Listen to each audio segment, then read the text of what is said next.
Tâm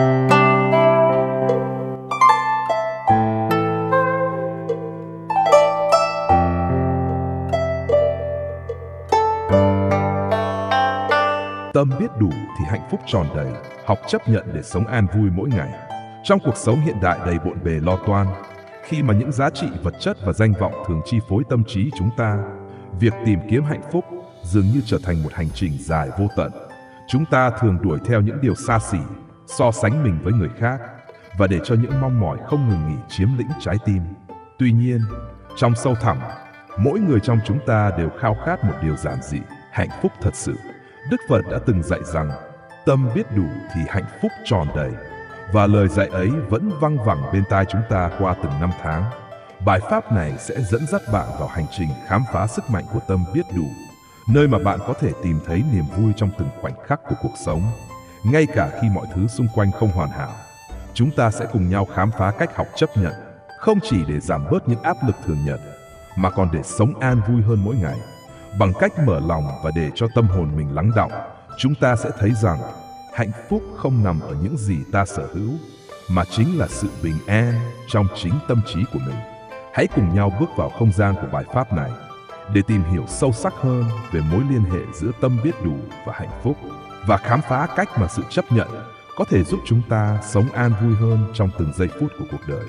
Bằng những câu chuyện, những bài học từ Đức Phật và những trải nghiệm từ cuộc sống, chúng ta sẽ cùng nhau tìm ra con đường dẫn đến sự bình an, hạnh phúc, nơi mà trái tim biết đủ sẽ mở ra những cánh cửa mới cho cuộc sống đầy màu sắc và ý nghĩa. Mời bạn hãy theo dõi bài pháp này với tâm hồn rộng mở để tìm thấy những điều tốt đẹp đang chờ đón bạn phía trước. Tâm biết đủ thì hạnh phúc tròn đầy. Trong cuộc sống hiện đại, con người không ngừng tìm kiếm hạnh phúc. Chúng ta lao vào công việc, đuổi theo tiền tài, danh vọng và những thứ phù du bên ngoài, với hy vọng sẽ tìm thấy niềm vui và sự hài lòng. Nhưng càng đuổi theo, dường như hạnh phúc lại càng xa vời, khiến tâm trí ta mệt mỏi, căng thẳng. Đó là vì chúng ta chưa hiểu rõ rằng hạnh phúc thực sự không đến từ những thứ vật chất bên ngoài, mà nó xuất phát từ chính tâm mình. Và chỉ khi tâm biết đủ, chúng ta mới có thể cảm nhận được hạnh phúc tròn đầy. Đức Phật đã dạy rằng, người biết đủ là người giàu có nhất. Điều này không phải nói về sự giàu có về vật chất, mà là sự giàu có về tinh thần. Khi tâm biết đủ, con người không còn bị cuốn vào vòng xoáy của ham muốn vô tận. Biết đủ không có nghĩa là chúng ta từ bỏ hết mọi thứ, mà là biết chấp nhận và hài lòng với những gì mình có, không so bì, ganh tị hay mong cầu quá mức. Sự ham muốn là nguyên nhân chính dẫn đến khổ đau, như Đức Phật đã giảng trong Tứ Diệu Đế. Tập đế, tức nguồn gốc của khổ đau, chính là tham, lòng tham không đáy. Khi con người không biết dừng lại, luôn mong muốn có nhiều hơn, tốt hơn, đẹp hơn, thì sự bất mãn sẽ sinh ra, kéo theo khổ đau. Tham vọng chỉ là chiếc thùng không đáy, càng đổ vào càng trống rỗng. Ngược lại, khi tâm biết đủ, chúng ta cảm thấy yên ổn, hài lòng với hiện tại, biết quý trọng từng khoảnh khắc, từng niềm vui nhỏ bé trong cuộc sống. Câu chuyện về nhà vua và người ăn mày là một minh chứng điển hình. Nhà vua, dù có cả vương quốc, vẫn không ngừng cảm thấy thiếu thốn, luôn muốn có thêm quyền lực và của cải. Trong khi đó, người ăn mày chỉ với một chiếc chén gỗ lại luôn mỉm cười, tận hưởng từng miếng ăn, từng ngụm nước. Khi được hỏi tại sao anh ta lại hạnh phúc, người ăn mày chỉ trả lời đơn giản, tôi đã có đủ. Chính sự biết đủ ấy đã mang lại cho anh sự bình an và niềm vui trọn vẹn. Biết đủ là biết buông bỏ những ham muốn không cần thiết, không bị ràng buộc bởi sự so đo, đố kỵ. Khi tâm biết đủ, con người sẽ sống với sự trân trọng, cảm nhận được những giá trị thật sự mà cuộc sống mang lại. Một bữa cơm đạm bạc nhưng đầy yêu thương, một mái nhà đơn sơ nhưng ấm áp tình thân, tất cả đều trở nên quý giá. Chúng ta không còn mải mê tìm kiếm những thứ xa hoa bên ngoài, mà bỏ lỡ những điều giản dị nhưng đẹp đẽ đang hiện hữu ngay trước mắt. Nhà thiền thường nói, đủ là giàu, không đủ là nghèo. Một người có nhiều của cải, nhưng không bao giờ cảm thấy đủ, lúc nào cũng khao khát thêm, thực ra là người nghèo khổ nhất. Còn người sống đơn giản, không cầu mong gì hơn những gì đang có, họ chính là người giàu có, vì tâm họ đã được an ổn, không còn phải chịu sự dày vò của ham muốn và khao khát. Sống với tâm biết đủ không có nghĩa là từ bỏ mọi ước mơ hay mục tiêu trong cuộc sống. Đó là việc sống cân bằng, biết nỗ lực nhưng cũng biết khi nào là đủ, không để mình bị cuốn vào sự tham vọng vô tận. Khi biết đủ, ta không còn bị điều khiển bởi những mong muốn không cần thiết, và từ đó hạnh phúc tự nhiên tròn đầy. Một trái tim biết đủ sẽ biết trân trọng những gì mình đang có, sẽ thấy đời sống thật nhẹ nhàng và an yên. Đức Phật dạy rằng, chỉ có người không còn dục vọng, tham muốn mới có thể đạt đến trạng thái niết bàn. Cái biết đủ chính là một trong những chìa khóa để giải thoát khỏi khổ đau và đạt tới giác ngộ. Biết đủ là chấp nhận những gì mình có và không quá bám víu vào những điều phù phiếm, là buông bỏ lòng tham, đố kỵ và sân hận để tìm thấy sự an lạc trong tâm hồn. Cuối cùng, hãy nhớ rằng hạnh phúc không phải là những gì ta có, mà là cách ta cảm nhận về những gì ta có. Khi tâm đã biết đủ, mọi thứ xung quanh ta đều trở nên quý giá, cuộc sống trở nên tươi đẹp hơn. Hạnh phúc tròn đầy không nằm ở sự giàu sang, danh vọng, mà nằm ở sự yên ổn của tâm hồn, sự hài lòng với chính mình và những gì cuộc sống ban tặng. Chỉ khi tâm biết đủ, chúng ta mới thực sự cảm nhận được hạnh phúc trọn vẹn giữa cuộc đời này. Làm thế nào để thực hành tâm biết đủ trong cuộc sống hiện đại, khi mọi người thường chạy theo vật chất và danh vọng? Trong cuộc sống hiện đại, khi xã hội ngày càng phát triển, con người thường bị cuốn vào guồng quay không ngừng của công việc, danh vọng và vật chất. Chúng ta dễ dàng thấy mình bị lạc trong việc so sánh, mong muốn có nhiều hơn, nhanh hơn và tốt hơn. Những áp lực này khiến tâm hồn trở nên mệt mỏi, luôn cảm thấy thiếu thốn và không bao giờ thỏa mãn. Vậy làm thế nào để chúng ta có thể thực hành tâm biết đủ giữa một thế giới đầy cám dỗ và tham vọng? Đức Phật đã từng dạy, ham muốn quá mức chính là gốc rễ của khổ đau. Điều này cho thấy rằng, khi chúng ta không ngừng chạy theo ham muốn mà không biết điểm dừng, sự khổ đau sẽ tự nhiên xuất hiện. Ngược lại, khi biết thực hành tâm biết đủ, cuộc sống của chúng ta sẽ trở nên nhẹ nhàng hơn, an lạc hơn. Trước hết, chúng ta cần học cách nhận diện và chấp nhận hiện tại. Một trong những lý do chính khiến con người không cảm thấy hạnh phúc là vì họ không sống trong hiện tại. Họ luôn nghĩ về những gì mình chưa có hoặc những gì mình sẽ đạt được. Tuy nhiên, hạnh phúc thực sự chỉ tồn tại trong khoảnh khắc hiện tại, khi ta biết trân trọng những gì mình đang có. Chúng ta nên dừng lại, ngẫm nghĩ và tự hỏi, liệu mình đã có đủ chưa? Có thể bạn đang có một công việc ổn định, một gia đình hạnh phúc, hay đơn giản chỉ là một bữa cơm ấm cúng. Khi ta thực sự nhìn nhận điều đó, tâm sẽ bớt xao động và bớt ham muốn. Biết buông bỏ những ham muốn không cần thiết cũng là một bước quan trọng.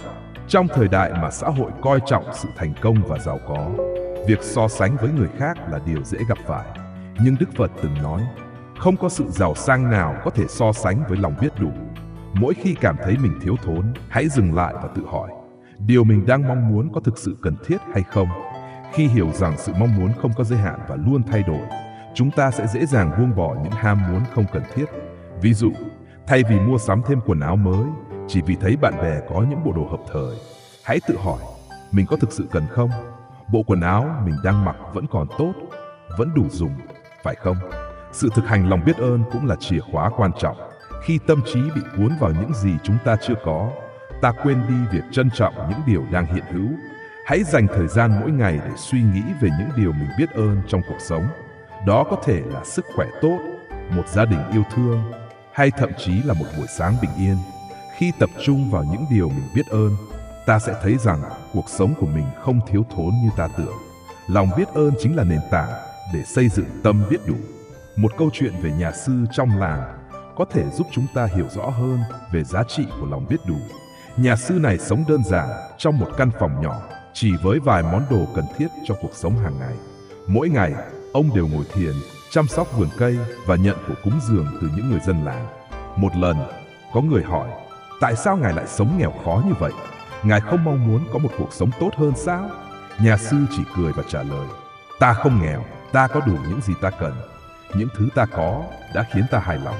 Thực ra, sự giàu có hay nghèo khó không nằm ở của cải vật chất, mà nằm ở việc chúng ta có cảm thấy đủ hay không. Nhà sư ấy không hề nghèo, vì tâm ông đã biết đủ, đã thấy mãn nguyện với những gì mình có. Tập sống đơn giản cũng là cách để thực hành tâm biết đủ. Trong cuộc sống hiện đại, chúng ta thường bị hấp dẫn bởi những thứ phức tạp, xa hoa, và càng nhiều của cải, càng cảm thấy không đủ. Tuy nhiên, càng có nhiều, tâm càng dễ bị trói buộc. Hãy thử sống giản dị hơn, chỉ giữ lại những thứ thực sự cần thiết và buông bỏ những thứ thừa thãi. Khi sống đơn giản, ta sẽ thấy rằng cuộc sống trở nên nhẹ nhàng và thanh thản hơn rất nhiều. Cuối cùng, hãy nhớ rằng tâm biết đủ là một hành trình dài, không phải là đích đến ngay lập tức. Chúng ta cần kiên nhẫn và rèn luyện từng ngày. Mỗi khi đối diện với những cám dỗ, hãy quay về với chính mình, tìm kiếm sự bình yên trong tâm hồn. Đức Phật từng dạy, người không còn tham muốn là người hạnh phúc nhất. Điều này nhắc nhở chúng ta rằng, chỉ khi biết đủ, chúng ta mới thực sự tìm thấy hạnh phúc. Thực hành tâm biết đủ trong cuộc sống hiện đại có thể không dễ dàng, nhưng nó hoàn toàn có thể thực hiện được. Hãy bắt đầu bằng việc nhận diện và chấp nhận hiện tại, buông bỏ những ham muốn không cần thiết, sống với lòng biết ơn và chọn một cuộc sống đơn giản. Khi đó, bạn sẽ thấy rằng dù thế giới bên ngoài có phức tạp thế nào, tâm hồn mình vẫn luôn bình an và hạnh phúc trọn vẹn. Có phải sự không biết đủ chính là nguyên nhân gây ra khổ đau và bất mãn trong cuộc sống không? Cuộc sống hiện đại với nhịp sống hối hả và cám dỗ vô tận đã khiến con người luôn cảm thấy thiếu thốn, không bao giờ thỏa mãn với những gì mình có. Chính điều này dẫn đến sự khổ đau và bất mãn trong tâm trí, khiến cho cuộc sống trở nên căng thẳng, mệt mỏi. Sự không biết đủ có thể xem là một trong những nguyên nhân sâu xa gây ra mọi khổ đau mà con người phải đối mặt hàng ngày. Đức Phật từng dạy, tham muốn là nguồn gốc của khổ đau. Câu nói này hàm ý rằng, lòng tham, một biểu hiện của sự không biết đủ, chính là cội nguồn dẫn đến mọi khổ đau. Khi lòng tham khởi sinh, con người sẽ luôn khao khát có thêm, nhiều hơn những gì đang có. Dù đã đạt được điều mong muốn, nhưng cảm giác hài lòng chỉ đến trong chốc lát, rồi lại tiếp tục muốn thêm, như một vòng xoáy không bao giờ có điểm dừng.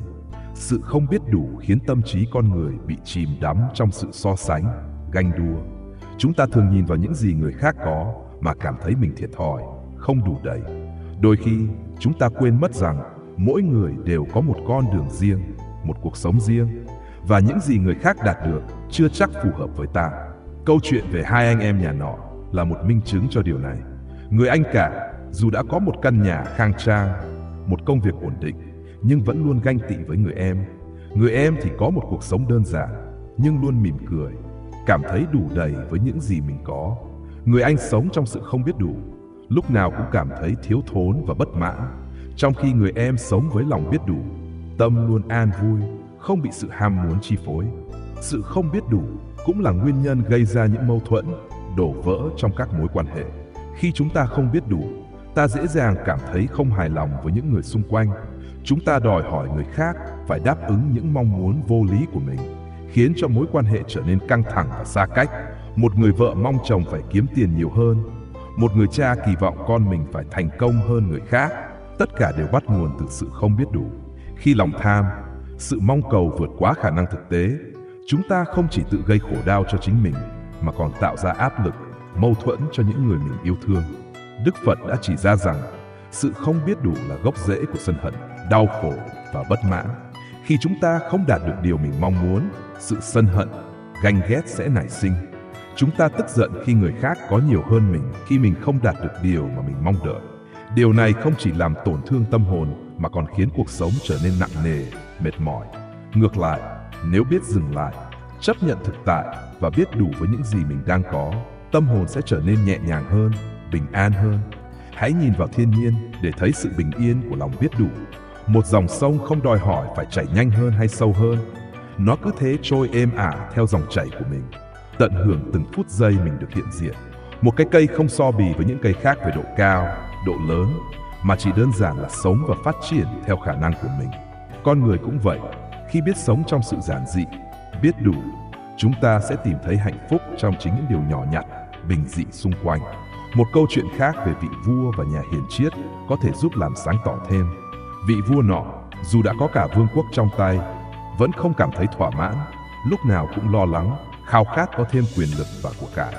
Một ngày kia, ông gặp một nhà hiền triết sống đơn giản trong một ngôi nhà nhỏ giữa núi rừng, nhưng luôn mỉm cười và tỏa ra sự an lạc. Nhà vua hỏi, tại sao ngài lại có thể hạnh phúc với cuộc sống đơn sơ như vậy?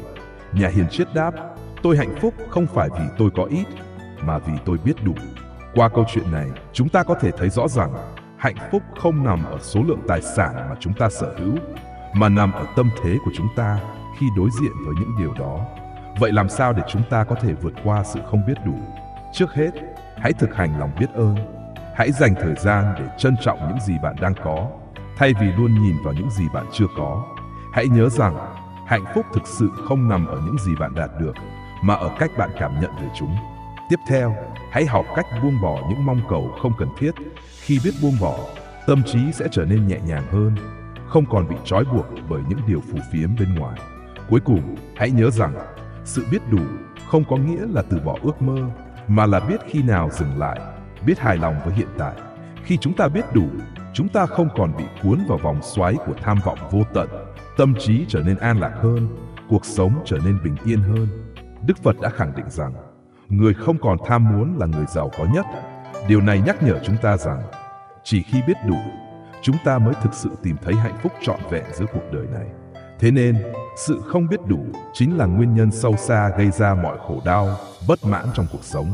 Chỉ khi biết dừng lại, biết chấp nhận và biết đủ, chúng ta mới có thể tìm thấy sự bình an và hạnh phúc đích thực.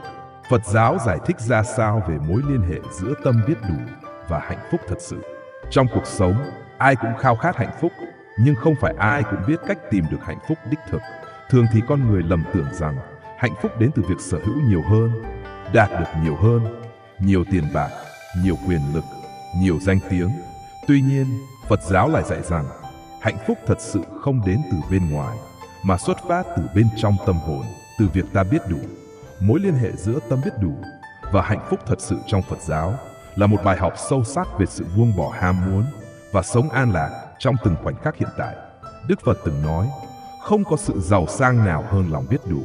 Câu nói này khẳng định rằng sự giàu có thật sự không nằm ở của cải vật chất, mà nằm ở khả năng của chúng ta nhận thấy rằng mình đã đủ đầy với những gì đang có. Khi con người biết đủ, tâm họ trở nên nhẹ nhàng, không bị cuốn vào sự so sánh hay ganh đua. Điều này giúp cho họ cảm nhận được sự bình yên và hạnh phúc ngay trong chính khoảnh khắc hiện tại, thay vì mãi chạy theo những điều xa vời. Tâm biết đủ là chiếc chìa khóa mở ra cánh cửa hạnh phúc. Khi tâm trí ta luôn khát khao và mong muốn thêm, chúng ta dễ dàng bị cuốn vào vòng xoáy của lo lắng, mệt mỏi và bất mãn. Chúng ta nghĩ rằng chỉ cần có thêm một chút nữa, thêm tiền, thêm quyền, thêm sự công nhận từ xã hội thì sẽ hạnh phúc. Nhưng sự thật là khi con người không biết đủ thì dù có đạt được bao nhiêu, họ cũng không bao giờ cảm thấy hài lòng. Càng có nhiều, họ càng muốn thêm và vòng tròn này không bao giờ kết thúc. Trái lại, khi biết dừng lại, khi thấy rằng những gì mình có đã đủ, ta sẽ thấy hạnh phúc đến tự nhiên, không cần tìm kiếm ở đâu xa. Hãy lấy ví dụ về một người nông dân. Người nông dân sống cuộc đời giản dị, ngày ngày chăm bón đồng ruộng, không có nhà lầu xe hơi, nhưng mỗi bữa cơm bên gia đình đều tràn đầy niềm vui. Anh ta biết trân trọng từng hạt gạo mình làm ra, biết ơn những gì đất trời ban tặng, và vì vậy mà tâm luôn an lạc. Còn một người giàu có, dù có tài sản lớn nhưng tâm lúc nào cũng bồn chồn, lo sợ mất đi những gì mình đang có và luôn muốn nhiều hơn. Sự khác biệt không nằm ở số lượng của cải mà họ sở hữu, mà nằm ở tâm trạng và sự biết đủ của mỗi người. Trong Kinh Tăng Chi Bộ, Đức Phật đã dạy rằng ai biết đủ sẽ luôn giàu có, dù ở trong bất kỳ hoàn cảnh nào. Câu nói này nhấn mạnh rằng hạnh phúc và giàu có không phải là điều gì đó đến từ bên ngoài, mà là trạng thái tâm lý bên trong. Khi ta cảm thấy rằng mình đã đủ, rằng những gì mình có đã làm cho cuộc sống trở nên phong phú, thì ta đã đạt được hạnh phúc thật sự. Ngược lại, nếu lúc nào cũng cảm thấy thiếu thốn, dù có sở hữu cả núi của cải, ta vẫn sẽ sống trong lo âu và khổ đau. Tâm biết đủ giúp con người sống chậm lại, thả lỏng và tận hưởng những giá trị tinh thần hơn là chạy theo vật chất. Trong thế giới hiện đại, khi mọi thứ phát triển với tốc độ nhanh chóng, chúng ta dễ dàng bị cuốn vào việc muốn có thêm, muốn đạt được nhiều thành tựu hơn. Nhưng sự thật là càng có nhiều, con người lại càng thấy mình thiếu thốn. Đức Phật dạy rằng ham muốn vô tận là nguồn cội của khổ đau. Chỉ khi nào con người biết dừng lại, nhìn nhận những gì mình đã có và cảm thấy hài lòng, thì mới có thể chạm tới hạnh phúc thật sự. Một câu chuyện thiền về nhà sư và vị vua có thể giúp minh họa rõ hơn điều này. Vị vua nọ đến hỏi nhà sư, tại sao ngài sống trong căn phòng nhỏ, không có bất kỳ của cải gì, lại có thể luôn an vui như vậy? Nhà sư đáp, tôi biết đủ, những gì tôi có đã làm tôi mãn nguyện, tôi không cần thêm gì nữa. Vị vua cảm thấy bất ngờ, vì ông luôn nghĩ rằng hạnh phúc phải đến từ việc có được nhiều hơn, từ những cung điện xa hoa, từ quyền lực tối cao. Nhưng nhà sư đã dạy cho ông một bài học sâu sắc: khi tâm biết đủ, ta đã có tất cả. Trong Phật giáo, tâm biết đủ còn giúp con người buông bỏ những lo lắng, buông bỏ những tham vọng và những gì không thực sự cần thiết. Khi chúng ta buông bỏ, tâm trí sẽ trở nên thanh thản, không còn bị những thứ phù phiếm kéo đi. Hạnh phúc thật sự không đến từ việc chiếm hữu, mà từ việc giải phóng. Khi tâm không còn bị ràng buộc bởi những ham muốn vô tận, hạnh phúc sẽ tự nhiên hiện hữu. Cuối cùng, hạnh phúc thật sự trong Phật giáo là trạng thái của tâm biết đủ, biết buông bỏ và biết sống với hiện tại.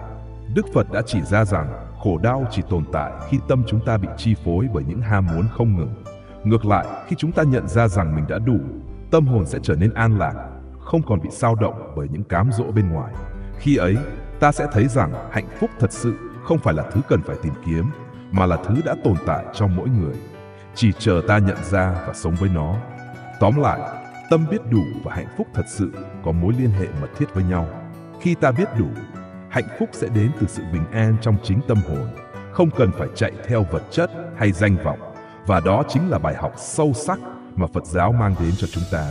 Hạnh phúc không phải là điều xa vời, mà nó nằm ngay trong tâm ta, ngay khi ta biết đủ. Làm sao để giữ được tâm biết đủ khi đối diện với những áp lực và cám dỗ từ xã hội? Trong xã hội hiện đại, con người phải đối diện với rất nhiều áp lực và cám dỗ, từ công việc, tiền bạc, danh vọng cho đến những kỳ vọng xã hội. Tất cả đều đẩy chúng ta vào một cuộc chạy đua không ngừng nghỉ. Những điều này dễ khiến cho tâm ta không thể biết đủ, luôn cảm thấy thiếu thốn và khao khát có thêm. Vậy làm sao để giữ được tâm biết đủ giữa muôn vàn áp lực ấy? Đó không phải là điều dễ dàng, nhưng với sự tỉnh thức và tu tập, chúng ta có thể đạt được. Giữ tâm biết đủ không có nghĩa là từ bỏ ước mơ hay phấn đấu, mà là biết dừng lại đúng lúc, biết hài lòng với những gì mình đã đạt được. Đức Phật từng dạy rằng, người giàu nhất không phải là người sở hữu nhiều của cải, mà là người biết hài lòng với những gì mình có. Lời dạy này khuyên nhủ chúng ta hãy biết quay về với hiện tại, nhìn vào những gì mình đang có và cảm thấy hạnh phúc với chúng. Khi ta biết đủ, tâm sẽ không còn bị xao động bởi những cám dỗ bên ngoài, dù có bao nhiêu áp lực vây quanh. Trước tiên, hãy học cách lắng nghe bản thân mình. Trong cuộc sống, nhiều lúc chúng ta bị cuốn vào dòng chảy của xã hội mà quên mất mình thực sự muốn gì, cần gì. Áp lực từ công việc, từ gia đình, từ bạn bè khiến chúng ta chạy theo những mục tiêu mà xã hội áp đặt, thay vì sống theo đúng bản chất của mình. Khi chúng ta sống một cách tỉnh thức, biết lắng nghe bản thân, ta sẽ nhận ra rằng những điều khiến ta thật sự hạnh phúc không phải là danh vọng, tiền bạc, mà là những giá trị tinh thần như tình yêu thương, sự bình an trong tâm hồn. Một người có thể đạt được rất nhiều thứ, nhưng nếu trong lòng luôn thấy bất mãn, thiếu thốn, thì cuộc sống ấy cũng chỉ là khổ đau. Một ví dụ điển hình là câu chuyện về một doanh nhân thành đạt. Ông ta sở hữu hàng loạt tài sản giá trị, nhưng mỗi đêm về, tâm hồn vẫn cảm thấy trống rỗng, không tìm thấy niềm vui thật sự. Khi đến gặp một nhà sư để tìm kiếm sự bình an, ông được nhà sư khuyên, hãy buông bỏ những gì không cần thiết và hãy học cách biết đủ. Doanh nhân ấy nhận ra rằng, dù ông đã có quá nhiều vật chất, nhưng lòng tham của ông không bao giờ ngừng. Ông phải học cách dừng lại và chấp nhận rằng mình đã đủ để có thể sống hạnh phúc. Một cách khác để giữ tâm biết đủ là thực hành lòng biết ơn. Lòng biết ơn giúp chúng ta nhìn nhận và trân trọng những gì mình đang có, thay vì luôn mong muốn nhiều hơn. Khi biết ơn, ta thấy rằng mình đã may mắn hơn rất nhiều người khác, và từ đó tâm sẽ cảm thấy hài lòng. Mỗi ngày, hãy dành thời gian để suy ngẫm về những điều tốt đẹp trong cuộc sống, dù là nhỏ nhất. Đó có thể là một bữa cơm ấm cúng, một ngày làm việc suôn sẻ, hay chỉ đơn giản là khoảnh khắc yên bình bên người thân. Khi biết ơn, tâm trí ta sẽ dần trở nên tĩnh lặng và không còn chạy theo những cám dỗ ngoài kia. Đức Phật cũng từng nói, người biết đủ là người giàu nhất. Người giàu có không phải là người sở hữu nhiều, mà là người không bị lệ thuộc vào sự sở hữu. Khi ta có lòng biết ơn, ta sẽ thấy rằng mình đã đủ đầy và không cần phải tìm kiếm thêm bất cứ điều gì từ bên ngoài để lấp đầy khoảng trống trong tâm hồn. Tâm biết đủ còn đòi hỏi chúng ta phải buông bỏ những mong cầu vô ích, áp lực từ xã hội, đôi khi khiến chúng ta mong muốn đạt được những điều không thực sự cần thiết, chỉ để được công nhận hoặc để thể hiện mình với người khác. Nhưng trong Phật giáo, buông bỏ là con đường dẫn đến sự giải thoát. Khi ta biết buông bỏ những điều không cần thiết, tâm sẽ trở nên thanh thản, nhẹ nhàng hơn. Buông bỏ không phải là từ bỏ mọi thứ, mà là biết chọn lọc những gì thực sự quan trọng, những gì làm cho cuộc sống của ta ý nghĩa hơn. Có những người sẵn sàng đánh đổi sức khỏe, thời gian và tình cảm chỉ để đạt được sự giàu sang, quyền lực, nhưng cuối cùng lại nhận về sự trống rỗng trong tâm hồn. Khi biết buông bỏ, ta sẽ tìm thấy sự bình yên từ trong chính bản thân mình. Một yếu tố quan trọng nữa là thực hành thiền định. Thiền giúp chúng ta quay về với bản chất thật của mình, không bị ảnh hưởng bởi những tác động bên ngoài. Khi thực hành thiền định, tâm ta sẽ trở nên tĩnh lặng, không còn chạy theo những ham muốn và cám dỗ. Nhờ thiền, ta có thể nhận ra rằng những gì ta đang tìm kiếm bên ngoài thật ra đã có sẵn bên trong mình. Chỉ cần ta quay về và lắng nghe chính mình. Thiền cũng giúp chúng ta giữ vững tâm biết đủ trước mọi sóng gió của cuộc đời. Khi tâm đã an lạc, không còn mong cầu, thì dù gặp phải bao nhiêu áp lực cám dỗ, chúng ta vẫn giữ được sự bình thản. Cuối cùng, giữ tâm biết đủ còn đòi hỏi sự kiên nhẫn và rèn luyện mỗi ngày. Trong một xã hội đầy cám dỗ, việc giữ tâm tĩnh lặng và biết đủ không phải là điều có thể làm được ngay lập tức. Nhưng nếu kiên trì tu tập, biết quay về với bản thân, thực hành lòng biết ơn và buông bỏ những điều không cần thiết, chúng ta sẽ dần dần cảm nhận được sự bình an trong từng khoảnh khắc. Khi đó, những áp lực và cám dỗ từ xã hội sẽ không còn tác động mạnh mẽ lên tâm trí chúng ta nữa. Phật giáo dạy rằng, hạnh phúc thực sự không nằm ở những gì ta có, mà ở cách ta cảm nhận về chúng. Khi tâm biết đủ, chúng ta sẽ tìm thấy hạnh phúc ngay trong chính cuộc sống hiện tại, không cần phải tìm kiếm ở nơi xa xôi. Giữ được tâm biết đủ trước những áp lực và cám dỗ của xã hội chính là con đường dẫn đến hạnh phúc thật sự, giúp cho ta sống an lạc và bình yên giữa dòng đời. Tâm biết đủ có thể giúp chúng ta giảm bớt tham lam, ganh tị và so đo trong cuộc sống không? Trong cuộc sống hiện đại, con người thường bị cuốn vào vòng xoáy của tham lam, ganh tị và sự so đo hơn thua. Những cảm xúc này không chỉ khiến ta khổ đau, mà còn làm cho mối quan hệ giữa người với người trở nên căng thẳng và nặng nề. Tuy nhiên, tâm biết đủ chính là chìa khóa giúp chúng ta giảm bớt những cảm xúc tiêu cực này, hướng chúng ta đến một cuộc sống an lạc và hạnh phúc hơn. Khi ta thực sự biết đủ, tâm sẽ trở nên nhẹ nhàng, không còn bị thúc đẩy bởi những mong cầu vô hạn. Tham lam xuất phát từ lòng khao khát có được nhiều hơn, từ sự so sánh bản thân với người khác. Đức Phật từng dạy rằng, người nào tham lam sẽ không bao giờ tìm thấy hạnh phúc. Câu nói này khẳng định rằng, lòng tham chỉ đem lại khổ đau, vì khi ta không biết đủ, ta sẽ không bao giờ cảm thấy hài lòng với những gì mình có. Lòng tham giống như một cơn khát không đáy, càng uống càng thấy thiếu, và không bao giờ có thể thỏa mãn. Tâm biết đủ giúp ta nhận ra rằng, hạnh phúc không đến từ việc sở hữu nhiều hơn, mà từ việc trân trọng những gì ta đã có. Khi ta cảm nhận được giá trị của những điều nhỏ bé trong cuộc sống, như một bữa cơm ngon, một nụ cười hay sự chăm sóc từ người thân, ta sẽ không còn thời gian và năng lượng để so đo với người khác. Sống với lòng biết đủ, chúng ta sẽ thấy rằng cuộc sống của mình đã đầy đủ và phong phú hơn rất nhiều so với những gì ta từng nghĩ. Lấy ví dụ về một người lao động bình thường, hàng ngày anh ta chỉ kiếm đủ sống cho gia đình. Thay vì ngưỡng mộ những người xung quanh có cuộc sống giàu sang, anh luôn biết ơn và trân trọng những gì mình đang có. Một mái ấm, một công việc ổn định và tình yêu thương của gia đình. Khi biết đủ, anh không còn cảm thấy ganh tị với người khác. Ngược lại, anh tận hưởng cuộc sống và tìm thấy niềm vui trong từng khoảnh khắc giản dị. Ngoài ra, tâm biết đủ còn giúp chúng ta buông bỏ sự so sánh và ganh tị với người khác. Trong xã hội hiện đại, việc so sánh bản thân với người khác là điều khó tránh khỏi. Chúng ta thường đặt ra những tiêu chuẩn dựa trên thành công, vẻ bề ngoài hay tài sản của người khác. Tuy nhiên, điều này chỉ khiến tâm trí ta trở nên nặng nề. Đức Phật từng dạy rằng, so sánh là nguồn gốc của khổ đau. Khi ta so sánh, ta sẽ luôn thấy mình thiếu thốn, không bao giờ đủ. Tâm biết đủ giúp chúng ta nhận ra rằng, mỗi người đều có một hành trình riêng và không nên so sánh hành trình của mình với người khác. Khi ta chấp nhận rằng cuộc sống của mỗi người là khác nhau, ta sẽ không còn cảm giác ganh tị hay đố kỵ. Sống với tâm biết đủ, ta sẽ thấy rằng cuộc sống của mình cũng đầy ắp những điều tốt đẹp và đáng trân trọng. Sự ganh tị và tham lam sẽ chỉ còn là những kỷ niệm xa xôi. Khi chúng ta hiểu rằng sự an lạc và hạnh phúc thực sự không phụ thuộc vào những gì ta có hay không có. Tâm biết đủ là nơi khởi nguồn cho lòng từ bi và tình yêu thương. Khi ta cảm thấy đủ, ta sẽ dễ dàng chia sẻ những gì mình có với người khác mà không cảm thấy mất mát hay thiệt thòi. Hãy tưởng tượng rằng bạn có một chiếc bánh. Khi bạn biết đủ, bạn sẽ không lo lắng về việc có phải ăn hết bánh hay không, hay có phải giữ lại cho mình mà không chia sẻ với bạn bè. Thay vào đó, bạn sẽ tự tin cắt ra một phần và chia sẻ với những người xung quanh, tạo ra niềm vui và sự gắn kết. Tâm biết đủ giúp chúng ta sống từ bi và rộng lượng, tạo ra một môi trường hòa bình và yêu thương. Thực hành tâm biết đủ còn giúp chúng ta nhận diện và thấu hiểu chính mình hơn. Khi không còn bị cuốn theo những cám dỗ và áp lực từ xã hội, chúng ta sẽ có thời gian để tự chiêm nghiệm về bản thân, về giá trị sống của mình. Điều này không chỉ giúp chúng ta giảm bớt những cảm xúc tiêu cực, mà còn phát triển một tâm hồn phong phú, biết yêu thương và chăm sóc bản thân. Đức Phật đã dạy rằng, chỉ cần một tấm lòng biết đủ, mọi khổ đau sẽ tự tan biến. Điều này nhắc nhở chúng ta rằng, chính tâm thức và sự nhận thức của chúng ta về cuộc sống quyết định hạnh phúc của mình. Khi ta còn tham lam, ganh tị và so đo, cuộc sống sẽ trở nên nhẹ nhàng, bình yên hơn. Tóm lại, tâm biết đủ là một phương pháp hiệu quả để giảm bớt tham lam, ganh tị và so đo trong cuộc sống.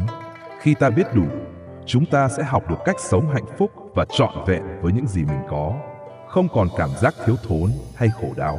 Hãy để tâm biết đủ trở thành kim chỉ nam trong cuộc sống, để mỗi ngày đều là một ngày hạnh phúc và bình an. Phải làm thế nào để nuôi dưỡng tâm biết đủ khi mọi người xung quanh liên tục mong muốn nhiều hơn?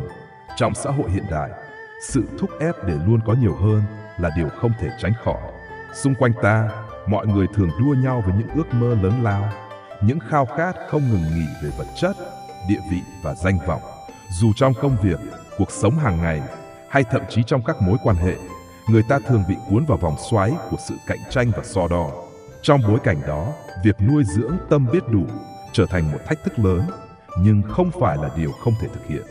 Đầu tiên, hãy bắt đầu từ sự tự nhận thức. Tự nhận thức là khả năng nhìn nhận chính mình và hiểu rõ cảm xúc của bản thân. Hãy dành thời gian để ngồi lại và suy nghĩ về những gì thực sự làm bạn hạnh phúc, điều gì khiến bạn cảm thấy mãn nguyện và đủ đầy trong cuộc sống. Đức Phật đã dạy rằng, người biết đủ là người giàu nhất. Thật vậy, nếu chúng ta không hiểu mình và không biết đủ, chúng ta sẽ dễ dàng bị cuốn theo những ham muốn bên ngoài mà quên mất giá trị của chính mình. Tự nhận thức giúp ta nhận ra rằng hạnh phúc không đến từ những gì ta sở hữu, mà từ cách ta nhìn nhận cuộc sống. Một trong những phương pháp hiệu quả để nuôi dưỡng tâm biết đủ là thực hành lòng biết ơn. Lòng biết ơn không chỉ là việc cảm ơn những điều tốt đẹp, mà còn là việc nhận ra giá trị của những điều nhỏ bé trong cuộc sống. Hàng ngày, hãy dành thời gian để suy ngẫm về những điều bạn đã có. Có thể là gia đình, bạn bè, sức khỏe, hay đơn giản là một bữa ăn ngon. Khi bạn nhìn nhận được giá trị của những điều xung quanh, bạn sẽ thấy rằng cuộc sống của mình đã đầy đủ hơn rất nhiều. Việc thực hành lòng biết ơn sẽ giúp tâm hồn bạn bình yên và hạnh phúc hơn, và từ đó, bạn sẽ không còn bị cuốn vào sự khao khát vô hạn. Hãy học cách buông bỏ sự so sánh. Trong xã hội, việc so sánh bản thân với người khác là điều tự nhiên, nhưng nó cũng dễ dẫn đến sự ganh tị và cảm giác không đủ. Đức Phật từng nói rằng, so sánh là nguồn gốc của khổ đau. Để nuôi dưỡng tâm biết đủ, hãy nhớ rằng mỗi người đều có hành trình riêng của họ. Thành công của người khác không làm cho bạn kém giá trị hơn. Thay vì so sánh, hãy tập trung vào việc phát triển bản thân và trân trọng những gì bạn đang có. Bạn sẽ thấy rằng cuộc sống của mình thật phong phú và không cần phải chạy theo những chuẩn mực hay tiêu chuẩn của người khác.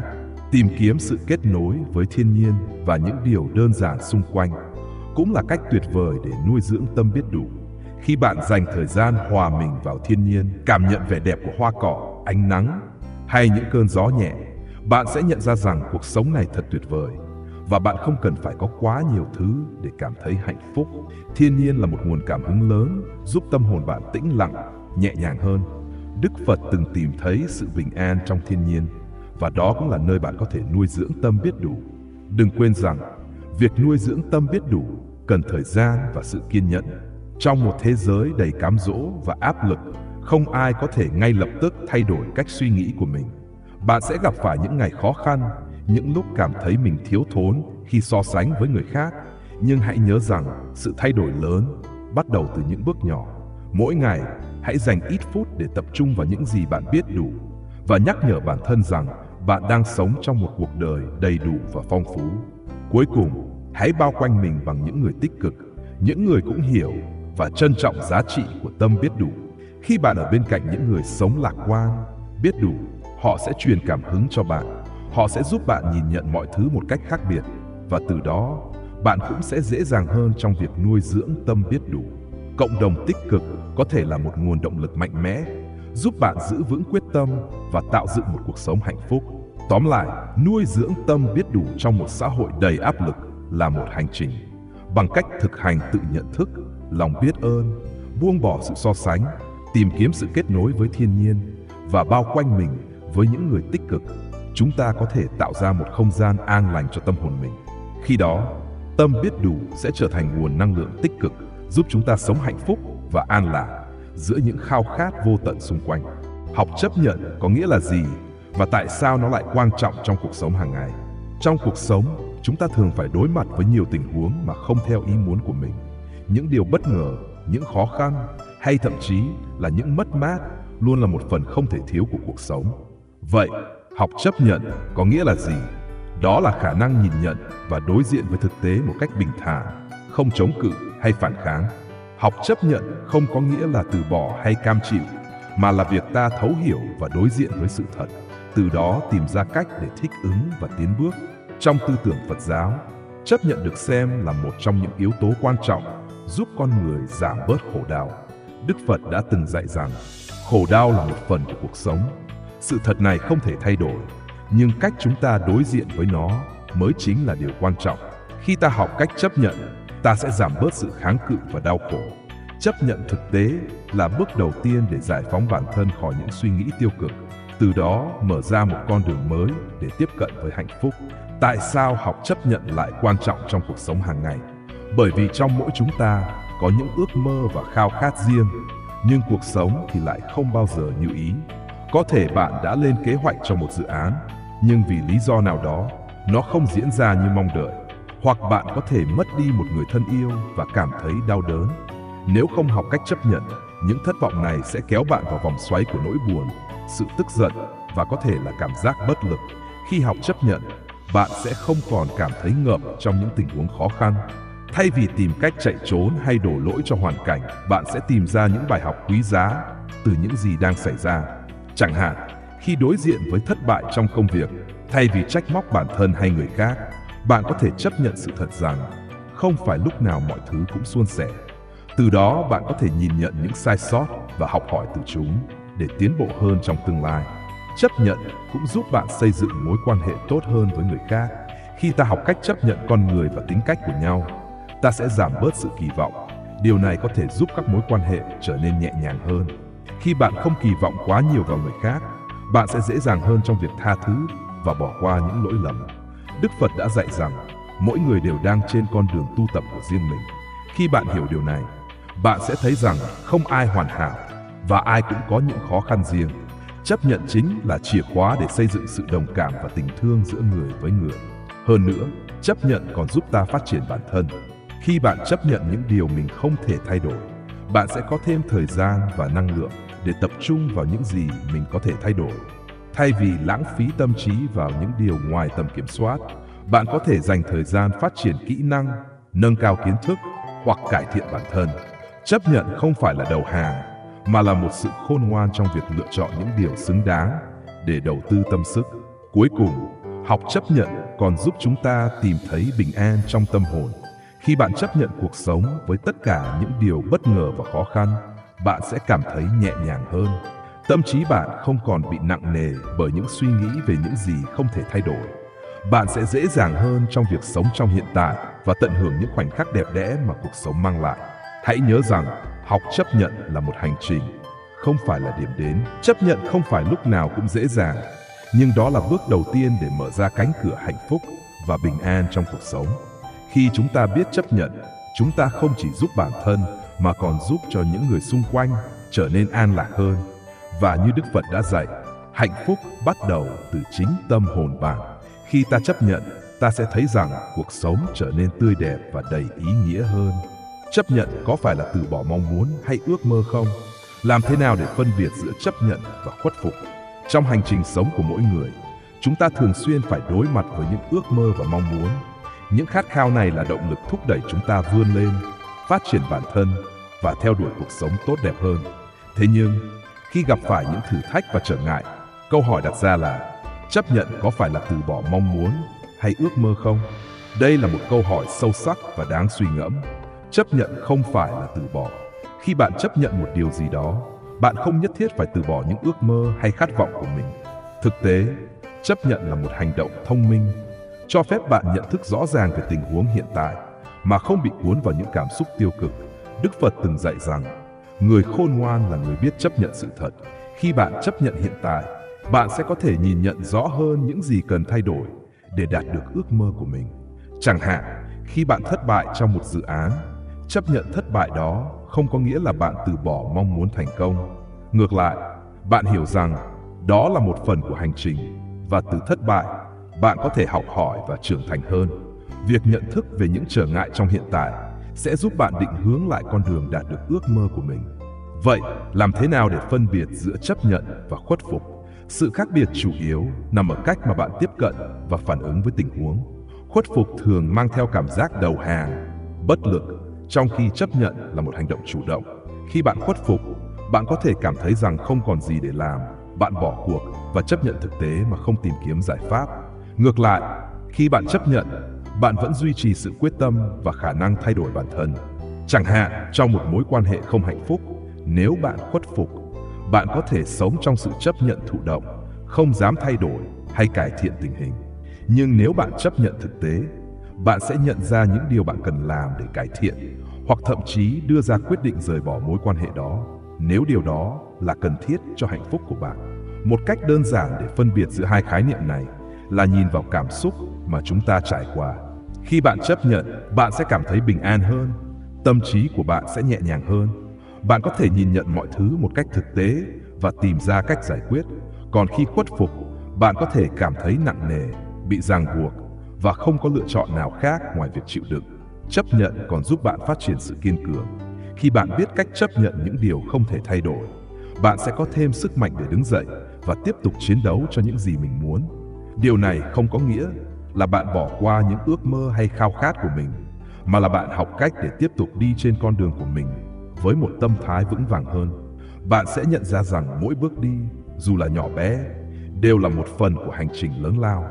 Cuộc sống không ngừng biến đổi, và điều này cũng bao gồm những ước mơ và mong muốn của chúng ta. Học cách chấp nhận không phải là sự yếu đuối hay từ bỏ, mà là một hành động của sự dũng cảm và trí tuệ. Chấp nhận hiện tại để cải thiện tương lai. Đó chính là thông điệp mà Đức Phật đã truyền đạt. Cuối cùng, việc học cách chấp nhận sẽ giúp chúng ta trở nên an lạc hơn trong cuộc sống. Nó cho phép ta sống một cách tự do hơn, không bị ràng buộc bởi những kỳ vọng không thực tế hay những cảm xúc tiêu cực. Khi ta chấp nhận, ta sẽ thấy rằng cuộc sống trở nên phong phú hơn, với những cơ hội mới, những bài học mới và một tâm hồn bình yên. Hãy nhớ rằng chấp nhận không phải là kết thúc, mà là khởi đầu cho một hành trình mới. Có những phương pháp nào để giúp chúng ta học chấp nhận những điều không thể thay đổi trong cuộc sống không? Trong cuộc sống, đôi khi chúng ta gặp phải những tình huống mà mình không thể kiểm soát. Có thể là một thất bại trong công việc, một mối quan hệ tan vỡ, hay thậm chí là những thay đổi lớn trong cuộc sống mà chúng ta không mong muốn. Những lúc như vậy, học cách chấp nhận trở nên vô cùng quan trọng. Đức Phật đã dạy rằng khổ đau bắt nguồn từ sự chấp thủ. Để giải thoát bản thân khỏi những khổ đau đó, chấp nhận chính là bước đầu tiên. Đầu tiên, hãy thực hành thiền định. Thiền là một phương pháp tuyệt vời giúp ta tĩnh tâm và lắng nghe chính mình. Khi bạn ngồi xuống và dành thời gian để thiền, bạn sẽ có cơ hội để xem xét cảm xúc và suy nghĩ của mình một cách khách quan hơn. Thiền giúp làm dịu tâm trí, giúp bạn nhận ra rằng những cảm xúc đau đớn hay khó chịu chỉ là những suy nghĩ tạm thời. Khi bạn chấp nhận chúng mà không phản kháng, bạn sẽ dễ dàng hơn trong việc thả lỏng và buông bỏ những điều không thể thay đổi. Tiếp theo, hãy ghi chú lại những điều bạn cảm thấy khó chấp nhận. Việc viết ra suy nghĩ và cảm xúc của bạn có thể giúp bạn nhận thức rõ hơn về chúng. Khi bạn ghi chú, bạn không chỉ thể hiện cảm xúc của mình, mà còn có cơ hội để nhìn nhận vấn đề từ nhiều góc độ khác nhau. Hãy thử viết một lá thư cho chính mình, bày tỏ tất cả những suy nghĩ tiêu cực hay những điều bạn cảm thấy khó chấp nhận. Sau đó, hãy đọc lại lá thư ấy và tìm cách biến những suy nghĩ tiêu cực đó thành những bài học tích cực. Cách thứ ba là thực hành lòng biết ơn. Khi bạn cảm thấy khó khăn trong việc chấp nhận một điều gì đó, hãy nhớ lại những điều tốt đẹp trong cuộc sống của bạn. Hãy dành một chút thời gian mỗi ngày để liệt kê những điều bạn cảm thấy biết ơn. Khi bạn tập trung vào những điều tích cực, bạn sẽ nhận ra rằng cuộc sống vẫn có nhiều điều đáng quý, và từ đó bạn sẽ dễ dàng hơn trong việc chấp nhận những điều không thể thay đổi. Ngoài ra, việc chia sẻ với người khác cũng rất quan trọng. Đôi khi, chúng ta có thể cảm thấy cô đơn trong nỗi đau của mình. Nhưng khi bạn chia sẻ với bạn bè, người thân hoặc thậm chí một nhóm hỗ trợ, bạn sẽ thấy rằng không ai phải đối diện với khó khăn một mình. Những câu chuyện, những kinh nghiệm từ người khác có thể giúp bạn nhìn nhận lại vấn đề và tìm thấy sự đồng cảm. Đức Phật đã từng nhấn mạnh sức mạnh của cộng đồng trong việc hỗ trợ nhau vượt qua khó khăn. Cuối cùng, hãy luyện tập sự kiên nhẫn. Học chấp nhận không phải là điều xảy ra ngay lập tức. Nó là một quá trình cần thời gian và sự kiên nhẫn. Hãy nhớ rằng, mỗi người có một hành trình riêng, và việc bạn học cách chấp nhận cũng vậy. Đôi khi, bạn sẽ cảm thấy mình quay trở lại với những suy nghĩ tiêu cực, nhưng hãy kiên nhẫn với chính mình. Tình yêu và lòng kiên nhẫn sẽ dẫn dắt bạn đến sự chấp nhận chân thành hơn. Những phương pháp này không chỉ giúp bạn học chấp nhận, mà còn mở ra một con đường dẫn đến bình an và hạnh phúc. Khi bạn biết chấp nhận những điều không thể thay đổi, bạn sẽ cảm thấy nhẹ nhõm hơn. Bạn sẽ không còn bị ràng buộc bởi những lo lắng hay sự thất vọng. Hãy để những phương pháp này trở thành bạn đồng hành trong hành trình chấp nhận, để cuộc sống của bạn trở nên an lạc và hạnh phúc hơn. Đức Phật đã dạy rằng, hạnh phúc bắt đầu từ chính tâm hồn bạn. Khi bạn chấp nhận, bạn sẽ mở ra cánh cửa hạnh phúc và bình an trong chính cuộc sống của mình. Tại sao việc học chấp nhận lại giúp giảm bớt căng thẳng và lo âu? Và làm thế nào để áp dụng điều này vào thực tiễn? Cuộc sống hiện đại đầy rẫy những áp lực, căng thẳng và lo âu. Chúng ta thường cảm thấy bị cuốn vào vòng xoáy của những mong muốn, kỳ vọng và nỗi sợ hãi. Nhưng liệu có một cách nào đó giúp chúng ta giảm bớt những cảm xúc tiêu cực này? Học cách chấp nhận chính là chìa khóa mở ra cánh cửa bình an và hạnh phúc. Khi chúng ta học cách chấp nhận, tâm trí trở nên nhẹ nhõm hơn. Khi đối diện với những điều không thể thay đổi, như một sự thất bại trong công việc hay một mối quan hệ tan vỡ, thay vì phản kháng hay cố gắng chống lại sự thật, bạn có thể thừa nhận rằng đó là phần không thể tránh khỏi trong cuộc sống.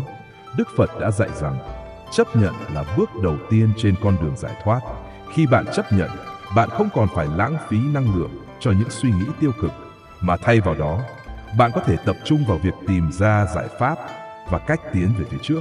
Học cách chấp nhận cũng giúp chúng ta giảm bớt lo âu về tương lai. Nỗi lo lắng thường bắt nguồn từ việc cố gắng kiểm soát những gì không thể kiểm soát. Khi bạn chấp nhận rằng cuộc sống có những biến động không thể lường trước, bạn sẽ không còn cảm thấy áp lực phải kiểm soát mọi thứ. Điều này cho phép bạn sống trong khoảnh khắc hiện tại, nơi bạn có thể tận hưởng cuộc sống và tìm thấy niềm vui trong những điều nhỏ bé xung quanh mình. Vậy làm thế nào để áp dụng việc chấp nhận vào thực tiễn? Đầu tiên, hãy thực hành sự chú ý. Bằng cách quan sát cảm xúc và suy nghĩ của mình mà không phán xét, bạn sẽ có cơ hội để nhận diện những điều bạn đang cảm thấy. Hãy dừng lại một chút, hít thở sâu và hỏi bản thân, tôi đang cảm thấy gì? Điều gì đang khiến tôi khó chịu? Khi bạn nhận ra và thừa nhận cảm xúc của mình, bạn sẽ dễ dàng hơn trong việc chấp nhận chúng. Tiếp theo, hãy tạo ra một không gian an yên cho bản thân. Bạn có thể dành thời gian mỗi ngày để thiền, hoặc đơn giản là ngồi yên lặng một mình, lắng nghe những suy nghĩ của mình. Đức Phật đã dạy rằng sự tĩnh lặng bên trong là rất quan trọng. Khi bạn tĩnh lặng, bạn sẽ có cơ hội để suy ngẫm về cuộc sống và tìm ra những điều bạn cần chấp nhận. Bên cạnh đó, hãy áp dụng lòng biết ơn trong cuộc sống hàng ngày. Hãy dành một chút thời gian để liệt kê những điều bạn cảm thấy biết ơn. Khi bạn tập trung vào những điều tích cực, bạn sẽ thấy rằng cuộc sống vẫn còn nhiều điều tốt đẹp, dù có những khó khăn. Điều này không chỉ giúp bạn chấp nhận thực tại, mà còn làm giảm bớt căng thẳng và lo âu. Cuối cùng, hãy nhớ rằng không ai hoàn hảo và mọi người đều trải qua những khó khăn. Chia sẻ những suy nghĩ và cảm xúc của bạn với người khác có thể giúp bạn cảm thấy bớt cô đơn. Khi bạn thấy rằng những người xung quanh cũng đang đối diện với những vấn đề tương tự, bạn sẽ cảm thấy dễ dàng hơn trong việc chấp nhận hoàn cảnh của mình. Học cách chấp nhận là một hành trình dài, nhưng đó là một hành trình cần thiết. Khi bạn dần dần làm quen với việc chấp nhận, bạn sẽ cảm nhận được sự thay đổi trong tâm trí và cảm xúc của mình. Bạn sẽ thấy cuộc sống trở nên nhẹ nhàng hơn, dễ chịu hơn. Như Đức Phật đã dạy, hạnh phúc không phải là điều gì đó đã sẵn có. Nó đến từ những hành động của chính chúng ta. Khi bạn chấp nhận cuộc sống như nó vốn có, bạn sẽ tìm thấy hạnh phúc trong những điều giản dị nhất. Chấp nhận có thể giúp cải thiện mối quan hệ với người khác như thế nào? Liệu việc chấp nhận người khác có giúp ta trở nên từ bi hơn không? Trong cuộc sống hàng ngày, mối quan hệ với người khác là một trong những yếu tố quan trọng nhất tạo nên hạnh phúc và sự hài lòng. Tuy nhiên, không phải lúc nào chúng ta cũng dễ dàng chấp nhận những điểm khác biệt của người xung quanh. Chúng ta thường có xu hướng phán xét, so sánh hay tìm kiếm những khuyết điểm ở người khác. Nhưng thật sự, học cách chấp nhận không chỉ giúp chúng ta cải thiện mối quan hệ, mà còn mở ra cánh cửa để phát triển lòng từ bi. Khi bạn chấp nhận người khác, bạn tạo ra một không gian an toàn cho họ. Điều này có nghĩa là bạn cho phép họ thể hiện bản thân mà không sợ bị phê phán hay đánh giá. Mỗi người đều có những câu chuyện riêng, những lý do riêng cho hành động của mình. Khi bạn chấp nhận và hiểu được điều đó, mối quan hệ của bạn sẽ trở nên gần gũi và chân thành hơn. Đức Phật từng dạy rằng, mọi người đều có lý do cho hành động của mình. Hãy nhìn vào tâm hồn họ thay vì hành động bên ngoài. Khi bạn thấu hiểu người khác, bạn sẽ cảm thấy dễ dàng hơn trong việc chấp nhận họ. Hơn nữa, việc chấp nhận người khác cũng giúp bạn giảm bớt sự tức giận và căng thẳng. Khi bạn không chấp nhận một ai đó, bạn có thể cảm thấy khó chịu và bực bội. Nhưng khi bạn học cách chấp nhận, bạn sẽ không còn cảm giác áp lực phải thay đổi họ hay hoàn cảnh xung quanh.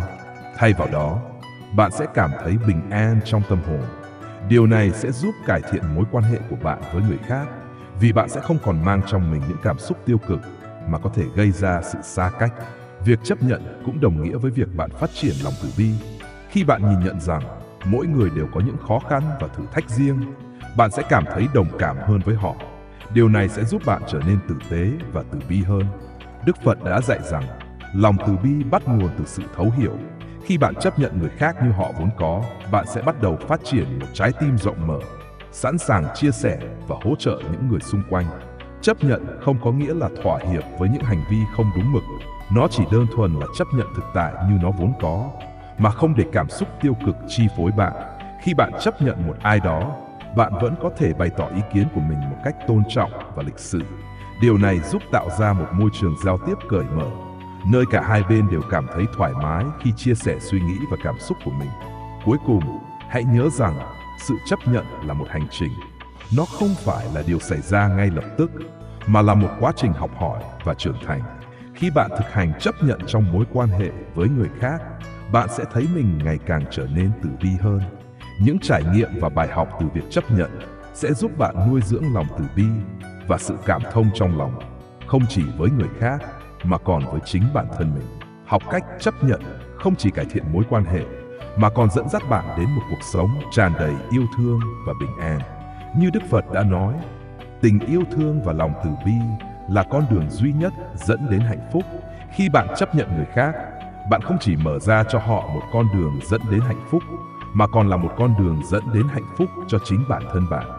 Có phải học chấp nhận là một quá trình lâu dài và khó khăn? Làm thế nào để duy trì thái độ chấp nhận trong những tình huống khó khăn? Học chấp nhận quả thực là một hành trình không hề đơn giản. Trong xã hội hiện đại, nơi mà chúng ta bị cuốn vào guồng quay của công việc, những kỳ vọng và áp lực, việc chấp nhận mọi thứ như nó vốn có trở nên càng khó khăn hơn. Chúng ta thường có xu hướng muốn kiểm soát cuộc sống, sửa đổi những điều không như ý và né tránh sự đau khổ. Tuy nhiên, học cách chấp nhận không chỉ là một kỹ năng cần thiết, mà còn là một trong những con đường dẫn đến sự bình an nội tâm. Quá trình học chấp nhận có thể kéo dài và đôi khi rất gian nan. Mỗi khi chúng ta phải đối mặt với một tình huống không mong muốn, như sự thất bại trong công việc, mối quan hệ tan vỡ, hay mất mát một người thân yêu, nó có thể khiến ta cảm thấy choáng ngợp. Cảm xúc như buồn bã, tức giận hay thất vọng thường kéo dài và làm chúng ta khó lòng chấp nhận thực tại. Trong những lúc này, tâm trí chúng ta dễ dàng bị lấn át bởi những suy nghĩ tiêu cực. Đức Phật đã chỉ ra rằng mọi sự khổ đau đến từ sự không chấp nhận. Điều này cho thấy rằng chấp nhận là bước đầu tiên để vượt qua đau khổ và tìm lại sự bình yên. Để duy trì thái độ chấp nhận trong những tình huống khó khăn, cần có những phương pháp và sự kiên nhẫn. Trước tiên, hãy thực hành sự chú ý. Khi bạn nhận ra rằng mình đang cảm thấy khó chịu hay bị áp lực, hãy dừng lại một chút và hít thở sâu.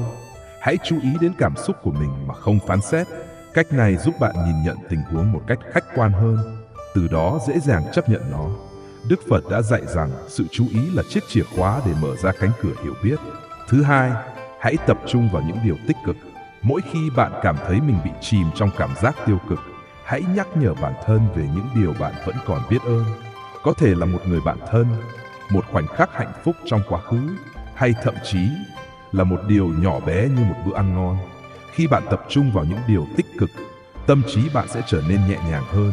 giúp bạn dễ dàng hơn trong việc chấp nhận những điều không như ý. Một điều quan trọng khác là hãy chia sẻ cảm xúc của bạn với người khác. Khi bạn cảm thấy chán nản hay thất vọng, việc nói ra sẽ giúp bạn không còn cảm thấy cô đơn trong nỗi đau của mình. Bạn có thể tìm kiếm sự hỗ trợ từ bạn bè, gia đình, hoặc thậm chí là những người có kinh nghiệm trong việc đối mặt với những khó khăn. Họ có thể cho bạn những lời khuyên quý giá, hoặc đơn giản là lắng nghe bạn chia sẻ, giúp bạn cảm thấy nhẹ nhõm hơn. Cuối cùng, hãy nuôi dưỡng lòng từ bi, không chỉ với người khác mà còn với chính bản thân mình. Khi bạn gặp phải những tình huống khó khăn, hãy nhớ rằng tất cả mọi người đều có những lúc vấp ngã. Việc chấp nhận bản thân và những cảm xúc của mình cũng quan trọng không kém so với việc chấp nhận người khác. Đức Phật đã dạy rằng, yêu thương bản thân là bắt đầu của một mối tình suốt đời. Khi bạn học cách yêu thương và chấp nhận chính mình, bạn sẽ dễ dàng hơn trong việc chấp nhận những gì xung quanh. Học cách chấp nhận không phải là điều xảy ra trong một sớm một chiều, mà là một quá trình liên tục và đầy thử thách. Nhưng với kiên nhẫn, sự chú ý và lòng từ bi, bạn sẽ thấy mình dần dần có thể chấp nhận những điều không thể thay đổi trong cuộc sống. Khi bạn thực hành chấp nhận, bạn sẽ mở ra cánh cửa dẫn đến sự bình an trong tâm hồn và hạnh phúc thật sự. Như Đức Phật đã nói, hạnh phúc không phải là một trạng thái mà bạn tìm kiếm, mà là một trạng thái mà bạn tạo ra. Khi bạn chấp nhận cuộc sống như nó vốn có, bạn sẽ tìm thấy hạnh phúc trong những điều giản dị nhất.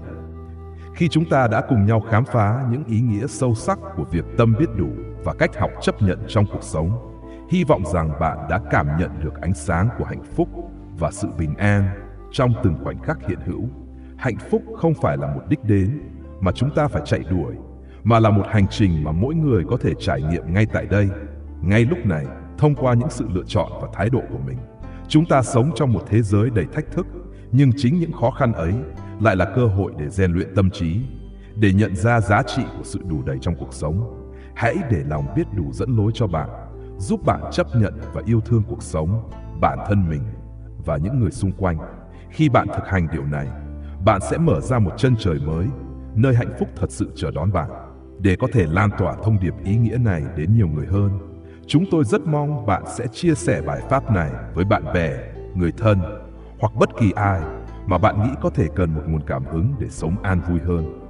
Hãy để lại cảm nhận của bạn về bài pháp trong phần bình luận phía dưới. Chúng tôi rất mong được lắng nghe câu chuyện của bạn, những thách thức bạn đã vượt qua, hay đơn giản chỉ là những suy nghĩ và cảm xúc mà bài pháp mang lại cho bạn. Hãy cùng nhau tạo dựng một cộng đồng gắn kết, nơi mà mọi người đều có thể tìm thấy sự hỗ trợ và động lực để sống với tâm biết đủ và chấp nhận. Cảm ơn bạn đã đồng hành cùng chúng tôi trong hành trình này. Chúc bạn luôn tràn đầy năng lượng tích cực và hạnh phúc.